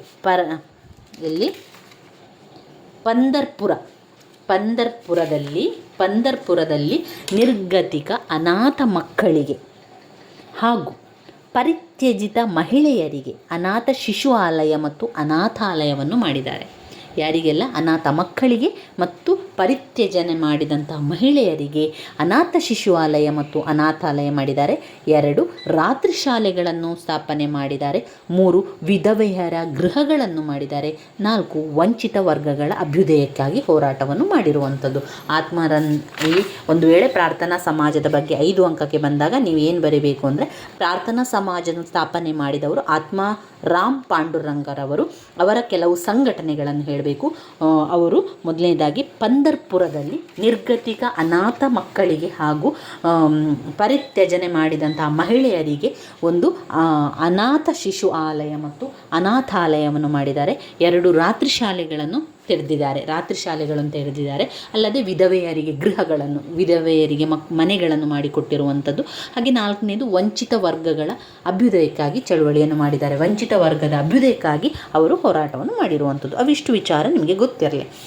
ಇನ್ನು ಸತ್ಯಶೋಧಕ ಸಮಾಜವನ್ನು ಸುಧಾರಕರು ಜ್ಯೋತಿಬಾ ಫುಲೆಯವರು ಸತ್ಯಶೋಧಕ ಸಮಾಜವನ್ನು ತರ್ತಾರೆ. ಇಲ್ಲಿ ಮುಖ್ಯವಾಗಿ ಜಾತಿ ಪದ್ಧತಿಯಿಂದ ಆಚರಣೆಯಲ್ಲಿದ್ದ ಪಿಡುಗುಗಳ ವಿರುದ್ಧ ಹೋರಾಟ ಮಾಡಿದ್ದಾರೆ.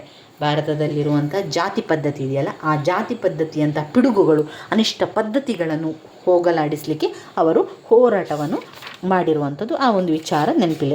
ಜಾತಿ ಪದ್ಧತಿ ಆಗಿರ್ಬೋದು ಅಥವಾ ಒಂದು ಮೂಢನಂಬಿಕೆಗಳು, ತಾರತಮ್ಯ ಮಾಡುವಂಥದ್ದು, ದುರ್ಬಲರನ್ನಾಗಿಸುವಂಥದ್ದು, ಅವರನ್ನು ದಮನಕ್ಕೊಳಗಾಗಿ ಮಾಡುವಂಥದ್ದು, ಅವರನ್ನು ಹೊರಗೂಡಿಸುವಂಥದ್ದು, ಈ ರೀತಿಯ ಒಂದು ಶೋಷಣೆ ಮಾಡುವನ್ನು ತಡೆಗಟ್ಟುವುದಕ್ಕೋಸ್ಕರ ಸತ್ಯಶೋಧಕ ಸಮಾಜವನ್ನು ಅವರು ಸ್ಥಾಪನೆ ಮಾಡಿರುವಂಥದ್ದು. ಇನ್ನು ಆರ್ಯ ಸಮಾಜ ಸ್ಥಾಪನೆ ಮಾಡಿದವರು ಸ್ವಾಮಿ ದಯಾನಂದ ಸರಸ್ವತಿಯವರು. ಹಿಂದೂ ಧರ್ಮದ ಸುಧಾರಣೆಗಾಗಿ ಆರ್ಯ ಸಮಾಜವನ್ನು ಮಾಡ್ತಾರೆ. ಹಿಂದೂ ಧರ್ಮದ ಸುಧಾರಣೆಗಾಗಿ ಸಮಾಜ ಸುಧಾರಕರಾಗಿ ಅವರು ಕಾರ್ಯವನ್ನು ನಿರ್ವಹಿಸ್ತಾರೆ. ಅವರಿಗೆ ಅನೇಕ ಅನುಯಾಯಿಗಳು ಕೂಡ ಇರ್ತಾರೆ. ಆರ್ಯ ಸಮಾಜದಲ್ಲಿ ಅನೇಕ ರೀತಿಯ ಉತ್ತಮ ಕೆಲಸಗಳನ್ನೆಲ್ಲ ಮಾಡ್ತಾರೆ. ಇವರ ಮುಖ್ಯವಾಗಿ ಬಹುದೇವತಾರಾಧನೆ, ವಿಗ್ರಹ ಆರಾಧನೆ ವೇದಗಳಿಂದ ಅಂಗೀಕಾರಗೊಂಡಿರುವವಲ್ಲವೆಂದು ಮನಗಂಡಿರುವುದರಿಂದ ಅವುಗಳನ್ನು ದಯಾನಂದ ಸರಸ್ವತಿಯವರು ಆರ್ಯ ಸಮಾಜದ ಸದಸ್ಯರು ವಿರೋಧಿಸ್ತಾರೆ. ಯಾವುದನ್ನೆಲ್ಲ ವಿರೋಧಿಸ್ತಾರೆ? ಬಹುದೇವತಾ ಆರಾಧನೆ ಮಾಡುವುದು, ವಿಗ್ರಹ ಪೂಜೆಯನ್ನು ಮಾಡುವುದು, ಮೂಢನಂಬಿಕೆಗಳನ್ನು ಮಾಡುವುದು, ಈ ರೀತಿಯ ಎಲ್ಲ ರೀತಿಯ ಒಂದು ಸಮಾಜದ ಶೋಷಿತ ಒಂದು ವಿಚಾರಗಳನ್ನು, ಪಿಡುಗುಗಳನ್ನು, ಸಮಾಜದ ಮೂಢನಂಬಿಕೆಗಳನ್ನು, ಸಮಾಜದ ಪಿಡುಗುಗಳನ್ನು ಅವರೆಲ್ಲರೂ ಕೂಡ ಹಾಗೆ. ಈಗ ಅಂದರೆ ಮುಖ್ಯವಾಗಿ ಇಲ್ಲಿ ನಾವು ನೋಡ್ತಾ ಇದ್ದೇವೆ, ಸಾಮಾಜಿಕ ಸುಧಾರಣಾ ಚಳುವಳಿಯಲ್ಲಿ ಬ್ರಹ್ಮ ಸಮಾಜ ಇರ್ಬೋದು, ಪ್ರಾರ್ಥನಾ ಸಮಾಜ, ಸತ್ಯಶೋಧಕ ಸಮಾಜ, ಆರ್ಯ ಸಮಾಜ ಎಲ್ಲ ಕೂಡ ಸಮಾಜದಲ್ಲಿ ಉಂಟಾಗುವಂಥ ಪಿಡುಗುಗಳನ್ನು ಹೋಗಲಾಡಿಸಲಿಕ್ಕೆ ಅವರು ತುಂಬ ಪ್ರಯತ್ನ ಮಾಡ್ತಾರೆ. ಸಾಮಾಜಿಕ ಪಿಡುಗುಗಳಾಗಿರ್ಬೋದು, ಮೂಢನಂಬಿಕೆಗಳು, ಅದನ್ನೆಲ್ಲ ಹೋಗಲಾಡಿಸುವುದು, ಬಹುದೇವತಾ ಆರಾಧನೆ ಮತ್ತು ವಿಗ್ರಹ ಆರಾಧನೆಯನ್ನು ಅವರು ಖಂಡಿಸ್ತಾರೆ. ವಿಗ್ರಹ ಆರಾಧನೆ ಮಾಡುವಂಥದ್ದನ್ನೆಲ್ಲ ಖಂಡಿಸುವಂಥದ್ದನ್ನು ಕಾಣ್ಬೋದು. ಇನ್ನು ನಾವು ನೋಡಬೇಕಾಗಿರುವಂಥದ್ದು ಕರ್ನಾಟಕದಲ್ಲಿ ಹಿಂದುಳಿದ ವರ್ಗದ ಚಳುವಳಿಯ ಬಗ್ಗೆ. ಇಲ್ಲಿ ಒಂದು ಪ್ರಶ್ನೆ ಬಂದಿದೆ, ವಸಾಹತು ಭಾರತದಲ್ಲಿ ಹಿಂದುಳಿದ ವರ್ಗಗಳ ಚಳುವಳಿಯ ಹುಟ್ಟಿನ ಬಗ್ಗೆ ಬರೀರಿ ಎನ್ನುವಂಥದ್ದು. ಅದರಲ್ಲಿ ಕೆಲವೊಂದು ಪಾಯಿಂಟ್ಸ್ಗಳನ್ನು ಇಟ್ಕೊಂಡು ನೋಡ್ತಾ ಹೋಗಿ ಅಷ್ಟೇ. ನಿಮಗೆ ಯಾವುದೇ ಆಯ್ಕೆ ಇಲ್ಲ ಪ್ರಶ್ನೆಯಲ್ಲಿ ಅಂತ ಹೇಳಿದರೆ ಮಾತ್ರ ಇದನ್ನು ಆಯ್ಕೆ ಮಾಡಿಕೊಂಡು ಬರೀರಿ. ಈಗ ನೀವು ಕೆಲವೊಂದು ಪ್ರಶ್ನೆಗಳನ್ನು ಆಯ್ಕೆ ಮಾಡ್ತೀರಾ ಅಂದರೆ ಅದರಲ್ಲಿ ನಿಮಗೆ ಸರಿಯಾದ ಪಾಯಿಂಟ್ಸ್ಗಳಿದೆ. ತುಂಬ ಪಾಯಿಂಟ್ಸ್ಗಳಿರುವಂತಹ ಪ್ರಶ್ನೆಗಳನ್ನೇ ಆಯ್ಕೆ ಮಾಡಿಕೊಳ್ಳಿ. ಒಂದೆರಡು ಪಾಯಿಂಟ್ಸ್ಗಳಿರುವಂತಹ ಪ್ರಶ್ನೆಗಳನ್ನು ಆಯ್ಕೆ ಮಾಡಲಿಕ್ಕೆ ಹೋಗಬೇಡಿ. ಯಾಕಂದರೆ ನಮಗೆ 15 ಅಂಕದ ಪ್ರಶ್ನೆಗೆ, 10 ಅಂಕದ ಪ್ರಶ್ನೆಗೆ 3ರಿಂದ 4 ಪುಟ, 4ರಿಂದ 5 ಪುಟದಷ್ಟು ಬರಿಬೇಕಾದ್ರೆ ಹೆಚ್ಚು ಪಾಯಿಂಟ್ಸ್ಗಳಿರೋದು ಬರೆದ್ರೆ ತುಂಬಾ ಒಳ್ಳೆಯದು. ಬೇಗ ನಮಗೆ ಪುಟವನ್ನು ತುಂಬಿಸಿಕೊಂಡು ಹೋಗಲಿಕ್ಕೆ ಸಾಧ್ಯ ಆಗ್ತದೆ.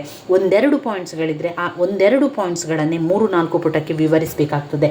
ಆದ್ದರಿಂದ ಆದಷ್ಟು ನೀವು ಪ್ರಶ್ನೆಗಳನ್ನು ಆಯ್ಕೆ ಮಾಡಬೇಕಾದ್ರೆ ತುಂಬ ಪಾಯಿಂಟ್ಸ್ ಇರುವಂತಹ ಪ್ರಶ್ನೆಗಳು, ಜಾಸ್ತಿ ನೆನಪಿರುವಂತಹ, ಜಾಸ್ತಿ ಪಾಯಿಂಟ್ಸ್ ಇರುವಂತಹ ಪ್ರಶ್ನೆಗಳನ್ನು ಆಯ್ಕೆ ಮಾಡಿಕೊಂಡು ಬರೆಯಿರಿ. ಹೆಚ್ಚು ಪಾಯಿಂಟ್ಸ್ ಬರೆದಂತೆ ನಿಮ್ಮ ಅಂಕಗಳಲ್ಲಿ ಕೂಡ ಹೆಚ್ಚಾಗುವಂಥದ್ದು. ಪಾಯಿಂಟ್ಸ್ಗಳು ಹೆಚ್ಚು ಬರೆದ್ರಂತೆ ಅಂಕಗಳು ಕೂಡ ಹೆಚ್ಚಾಗ್ತದೆ. ಅದರಿಂದ ಪಾಯಿಂಟ್ಸನ್ನು ತಗೊಂಡು ನೀವು ಬರಿತಾ ಹೋಗಬೇಕು. ಇನ್ನು ಭಾರತದ ಹಿಂದುಳಿದ ವರ್ಗದ ಚಳುವಳಿಯ ಹುಟ್ಟಿನಲ್ಲಿ ನಾವು ಎರಡು ಮುಖ್ಯವಾಗಿ ವಿಚಾರ, ಜಾತಿ ವ್ಯವಸ್ಥೆ ಕೇಂದ್ರೀಕೃತವಾದಂಥ 2 ಆಯಾಮಗಳನ್ನು ಕಾಣ್ಬೋದು. ಒಂದು ಮಡಿ ಮತ್ತು ಮೈಲಿಗೆಯ ತತ್ವ. ಹಿಂದುಳಿದ ವರ್ಗಗಳ ಚಳುವಳಿಯ ಹುಟ್ಟು ಹೇಗಾಯಿತು ಅಂತ, ಹಿಂದುಳಿದ ವರ್ಗದವರು ಯಾಕೆ ಚಳುವಳಿಗೆ ಇಳಿದ್ರು?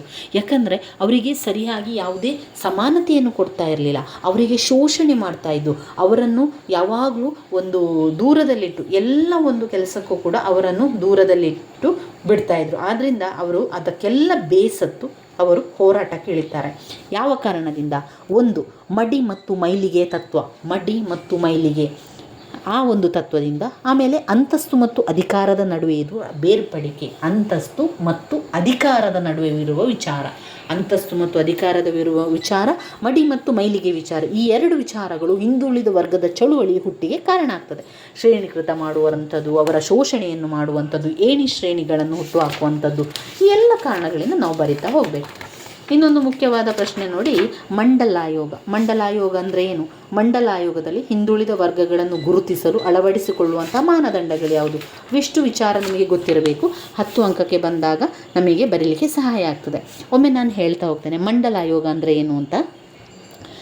ಮಂಡಲ್ ಆಯೋಗ ಎನ್ನುವಂಥದ್ದು 2ನೇ ಹಿಂದುಳಿದ ಆಯೋಗವು ಜನತಾ ಸರಕಾರವು ಅಧಿಕಾರದಲ್ಲಿದ್ದಾಗ ಸಾಮಾಜಿಕವಾಗಿ ಮತ್ತು ಶೈಕ್ಷಣಿಕವಾಗಿ ಹಿಂದುಳಿದಿರುವ ವರ್ಗಗಳನ್ನು ವ್ಯಾಖ್ಯಾನಿಸಲು ಬೇಕಾಗಿರುವಂತಹ ಮಾನದಂಡವನ್ನು ನಿರ್ಧರಿಸಲು ಮತ್ತು ಆ ವರ್ಗದ ಪ್ರಗತಿಗಾಗಿ ಕ್ರಮಗಳನ್ನು ಶಿಫಾರಸು ಮಾಡಲು ಬಿಂದೇಶ್ವರಿ ಪ್ರಸಾದ್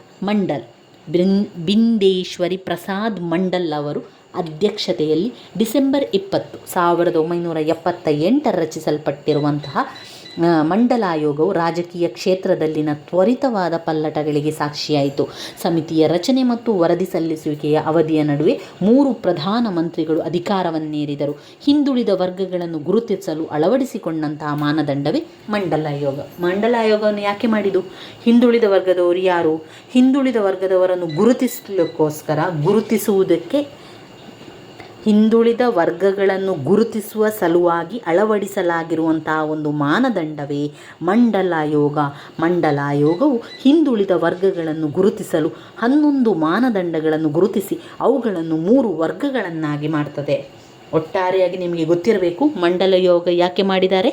ಮಂಡಲಾಯೋಗವನ್ನು ಯಾಕಂದರೆ ಹಿಂದುಳಿದ ವರ್ಗದವರನ್ನು ಗುರುತಿಸಬೇಕು. ಎಷ್ಟು ಜನ ಹಿಂದುಳಿದ ವರ್ಗದವರಿದ್ದಾರೆ, ಎಲ್ಲಿದ್ದಾರೆ, ಹೇಗಿದ್ದಾರೆ, ಈ ಒಂದು ನಮ್ಮ ಸಮಾಜದಲ್ಲಿ ಹಿಂದುಳಿದ ವರ್ಗರು ಯಾರೆಲ್ಲ ಇದ್ದಾರೆ ಅಂತ ಗೊತ್ತಾಗಬೇಕು ಅಂತಾದರೆ ಮಂಡಲಾಯೋಗ ಬೇಕು ಅಂತ ಹೇಳಿ ರಚನೆ ಮಾಡಿದವರು ಬಿಂದೇಶ್ವರಿ ಪ್ರಸಾದ್ ಮಂಡಲ್ ಅವರು ಮಾಡಿದರು.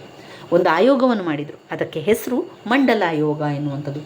ಬಿಂದೇಶ್ವರಿ ಪ್ರಸಾದ್ ಮಂಡಲ್, ಬಿಂದೇಶ್ವರಿ ಪ್ರಸಾದ ಮಂಡಲ್, ಬಿಂದೇಶ್ವರಿ ಪ್ರಸಾದ ಮಂಡಲ್ ಅವರು ಈ ಆಯೋಗವನ್ನು ಆರಂಭ ಮಾಡ್ತಾರೆ. ಸಾಮಾಜಿಕವಾಗಿ ಮತ್ತು ಶೈಕ್ಷಣಿಕವಾಗಿ ಹಿಂದುಳಿದ ವರ್ಗಗಳನ್ನು ವ್ಯಾಖ್ಯಾನ ಮಾಡಲು ಬೇಕಾಗಿರುವಂತಹ ಒಂದು ಮಾನದಂಡವೇ ಈ ಮಂಡಲಾಯೋಗ. ಬಿಂದೇಶ್ವರಿ ಪ್ರಸಾದ್ ಮಂಡಲ್ ಅವರ ಅಧ್ಯಕ್ಷತೆಯಲ್ಲಿ ಡಿಸೆಂಬರ್ 20, 1978ರಲ್ಲಿ ರಚನೆ ಮಾಡಿರುವಂಥದ್ದು ಈ ಮಂಡಲಾಯೋಗ. ಹಿಂದುಳಿದ ವರ್ಗವನ್ನು ಗುರುತಿಸಬೇಕು ಎನ್ನುವಂಥದ್ದು ಮಾಡಿದ್ದು, ಅದರಲ್ಲಿ ಬೇರೆ ಬೇರೆ ವಿಚಾರಗಳನ್ನಿಟ್ಟು ಅದನ್ನು 3 ವರ್ಗಗಳನ್ನಾಗಿ ಮಾಡ್ತಾರೆ. ಒಂದು ಸಾಮಾಜಿಕ ಅಂಶಗಳ ಮೇಲೆ, ಶೈಕ್ಷಣಿಕ ಅಂಶಗಳ ಮೇಲೆ, ಆರ್ಥಿಕ ಅಂಶಗಳನ್ನು ಇಟ್ಕೊಂಡು ಅವರ ಒಂದು ಆಯೋಗದಲ್ಲಿ ಹೆಸರನ್ನು ಹಾಕುವಂಥದ್ದು. ಸಾಮಾಜಿಕ ಅಂಶಗಳು, ಶೈಕ್ಷಣಿಕ ಅಂಶಗಳು, ಆರ್ಥಿಕ ಅಂಶಗಳು. ಸಾಮಾಜಿಕ ಅಂಶಗಳು ಅಂತ ಬಂದ ಕೂಡಲೇ ಅಲ್ಲಿ ಸಾಮಾಜಿಕ ಹಿಂದುಳಿದಿರುವಿಕೆಯಲ್ಲಿ ಇತರರಿಗೆ ಸಮವೆಂದು ಪರಿಗಣಿಸಲ್ಪಟ್ಟುವಂಥ ಜಾತಿಗಳು ಅಥವಾ ವರ್ಗಗಳು ತಮ್ಮ ಜೀವನಾಧಾರಕ್ಕೆ ಯಾವುದು, ಸಮಾಜದಲ್ಲಿ ಅವರು ಯಾವುದನ್ನು ಅವಲಂಬಿಸಿದ್ದಾರೆ ಎನ್ನುವಂಥದ್ದು. ಹಾಗೆ 17 ವರ್ಷಕ್ಕಿಂತ ಕೆಳವಿವಾಹವಾಗುವವರ ಪ್ರಮಾಣವು ರಾಜ್ಯದ ಸರಾಸರಿಗಿಂತ 25% ಹೆಚ್ಚಿರುವ ನಗರ ಪ್ರದೇಶಗಳಲ್ಲಿ 5% ಹೆಚ್ಚಿರುವ ಜಾತಿ ಮತ್ತು ವರ್ಗಗಳು. ಮಹಿಳೆಯರ ಶ್ರಮಶಕ್ತಿ, ಇದೆಲ್ಲ ಸಾಮಾಜಿಕ ಅಂಶಗಳಲ್ಲಿ ಬರ್ತದೆ. ಇನ್ನು ಶೈಕ್ಷಣಿಕ ಅಂಶ ಅಂತ ಹೇಳಿದರೆ ಮಕ್ಕಳು ಎಷ್ಟು ಶಾಲೆಗೆ ಸೇರಿದ್ದಾರೆ, 5ರಿಂದ 15 ವರ್ಷದ ವಯೋ ಗುಂಪಿನಲ್ಲಿ ಶಾಲೆಗೆ ಸೇರದ ಮಕ್ಕಳ ಪ್ರಮಾಣ ಎಷ್ಟಿದೆ, ಎಲ್ಲಿದ್ದಾರೆ, ವಯೋ ಗುಂಪಿನಲ್ಲಿ ಶಾಲೆ ಬಿಟ್ಟ ಮಕ್ಕಳ, ಅದೆಲ್ಲ ನೋಡ್ಕೊಳ್ಳುವಂಥದ್ದು ಶೈಕ್ಷಣಿಕ ಅಂಶ. ಆರ್ಥಿಕ ಅಂಶದಲ್ಲಿ ಅವರು ಯಾವ ಕೆಲಸಗಳನ್ನು ಮಾಡ್ತಾ ಇದ್ದಾರೆ, ಅವರ ಕೌಟುಂಬಿಕ ಆಸ್ತಿ ಏನಿದೆ, ಅವರು ಹೇಗೆ ಜೀವನವನ್ನು ನಡೆಸ್ತಾರೆ, ಇದೆಲ್ಲ ಕೂಡ ಆರ್ಥಿಕ ಅಂಶದಲ್ಲಿ ಬರ್ತದೆ. ಇಷ್ಟು ವಿಚಾರಗಳು ಮಂಡಲಾಯೋಗದಲ್ಲಿ ನಿಮಗೆ ಗೊತ್ತಿರಲಿ. ಸಾಮಾಜಿಕ ಅಂಶಗಳು, ಶೈಕ್ಷಣಿಕ ಅಂಶಗಳು, ಆರ್ಥಿಕ ಅಂಶಗಳನ್ನಾಗಿ ಅವರನ್ನು ಹಿಂದುಳಿದ ವರ್ಗದವರು ಎಂದು ಗುರುತಿಸಲಿಕ್ಕೆ ಮಾಡಿರುವಂತಹ ಆಯೋಗ ಆಗಿರ್ತದೆ. ಹಿಂದುಳಿದ ವರ್ಗಗಳ ಆಯೋಗವನ್ನು ಮಂಡಲಾಯೋಗ ಅಂತ ಕರೆಯುವಂಥದ್ದು. ಯಾಕೆ ಅದನ್ನು ಮಂಡಲಾಯೋಗ ಅಂತ ಕರೆದಿದ್ದಾರೆ ಅಂದರೆ, ಯಾರ ಅಧ್ಯಕ್ಷತೆಯಲ್ಲಿ ಮಾಡಿದರು? ಬಿಂದೇಶ್ವರಿ ಪ್ರಸಾದ್ ಮಂಡಲ್, ಬಿಂದೇಶ್ವರಿ ಪ್ರಸಾದ್ ಮಂಡಲ್ ಅವರ ಅಧ್ಯಕ್ಷತೆಯಲ್ಲಿ ಮಂಡಲಾಯೋಗವನ್ನು ರಚಿಸಲ್ಪಟ್ಟಿರುವುದರಿಂದ ಅದಕ್ಕೆ ಆ ರೀತಿಯಾಗಿ ಹೆಸರು ಕೊಟ್ಟಿರುವಂಥದ್ದನ್ನು ಕಾಣ್ಬೋದು. ಇನ್ನು ನಾವು ನೋಡಿದರೆ ಯಾವುದು ಮುಖ್ಯವಾದ ಪ್ರಶ್ನೆ, ಯಾವುದನ್ನು ಓದ್ಕೊಳ್ಬೇಕು, ಕೊನೆಯದಾಗಿ ನಾವು ನೋಡಿದರೆ ಇಲ್ಲಿ ಇನ್ನು ಬರುವಂಥದ್ದು ಜಾಗತೀಕೀಕರಣ. ಜಾಗತೀಕೀಕರಣ ಬರ್ತದೆ. ಜಾಗತೀಕರಣ ತುಂಬಾ ಮುಖ್ಯವಾಗಿರುವಂಥದ್ದು. ಜಾಗತೀಕರಣದ ಬಗ್ಗೆ ಬಂದರೆ ನಾವು ಏನು ಬರೀಬೇಕು? ಜಾಗತೀಕರಣ ಅಂದರೆ ಏನು? ಜಾಗತೀಕರಣ ಎಂದರೆ ಸಾಮಾಜಿಕ ಬದಲಾವಣೆಯ ಪ್ರಕ್ರಿಯೆ. ಜಾಗತೀಕರಣ ವಿಶ್ವದ ಸಾಮಾಜಿಕ ಬದಲಾವಣೆಯ ಪ್ರಕ್ರಿಯೆ, ಅದನ್ನು ನಾವು ಜಾಗತೀಕರಣ ಅಂತ ಹೇಳುವಂಥದ್ದು. ತಂತ್ರಜ್ಞಾನದ ಆಧುನಿಕ ವ್ಯವಸ್ಥೆ, ವಹಿವಾಟುವಿನ ವಿವಿಧ ಬಗೆಗಳು ಹಾಗೂ ಪಸರಿಸಿರುವ ಆರ್ಥಿಕತೆಗಳು ಹೆಚ್ಚು ಕಡಿಮೆ ಎಲ್ಲ ರಾಷ್ಟ್ರ ಹಾಗೂ ಸಮಾಜಗಳ ಮೇಲೆ ಬಲಯುತವಾದ ಪರಿಣಾಮ ಉಂಟು ಮಾಡಿ ರಾಷ್ಟ್ರಗಳು ಪರಸ್ಪರ ಅವಲಂಬನೆಯಾಗಿರುವಂತೆ ಮಾಡಿವೆ. ವಿಶ್ವವೇ ಒಂದು ಜಾಗತಿಕ ಗ್ರಾಮ. ಸಾಮಾಜಿಕ ಬದಲಾವಣೆ ಈ ಪ್ರಕ್ರಿಯೆ ಜಾಗತೀಕರಣ ಅಂತ ಹೇಳುವಂಥದ್ದು. ವ್ಯಾಖ್ಯೆಯನ್ನು ನೋಡಿದರೆ ಜಾಗತೀಕರಣ ಅಂದರೆ ಏನು? ಒಂದು ಪ್ರಕ್ರಿಯೆ, ಅಲ್ಲಿ ರಾಜಕೀಯ, ಸಾಮಾಜಿಕ, ಆರ್ಥಿಕ, ಸಾಂಸ್ಕೃತಿಕ ಸಂಬಂಧಗಳು ಜಾಗತಿಕ ಮಟ್ಟದಲ್ಲಿ ಏರಿಕೆಯಾಗಿರುವುದು ಹಾಗೂ ಅದು ವ್ಯಕ್ತಿ, ಸ್ಥಳೀಯ ಅನುಭವ ಮತ್ತು ದೈನಂದಿನ ಬದುಕಿನ ಮೇಲೆ ಅಗಾಧ ಪರಿಣಾಮವನ್ನು ಬೀರುತ್ತದೆ. ವ್ಯಕ್ತಿ ಅನುಭವ, ದೈನಂದಿನ ಬದುಕಿನ ಮೇಲೆ ಅಗಾಧವಾದ ಪರಿಣಾಮವನ್ನು ಬೀರುವಂಥದ್ದೇ ಜಾಗತೀಕೀಕರಣ. ಒಂದು ಪ್ರಕ್ರಿಯೆ, ಅಲ್ಲಿ ರಾಜಕೀಯ, ಸಾಮಾಜಿಕ, ಆರ್ಥಿಕ, ಸಾಂಸ್ಕೃತಿಕ ಸಂಬಂಧಗಳು ಜಾಗತಿಕ ಮಟ್ಟದಲ್ಲಿ ಏರಿಕೆಯಾಗುವುದು ಹಾಗೂ ಅದು ವ್ಯಕ್ತಿ, ಸ್ಥಳೀಯ ಅನುಭವ ಮತ್ತು ದೈನಂದಿನ ಬದುಕಿನ ಮೇಲೆ ಅಗಾಧ ಪರಿಣಾಮವನ್ನು ಬೀರುವಂಥದ್ದು ಆಗಿರ್ತದೆ ಜಾಗತೀಕರಣ.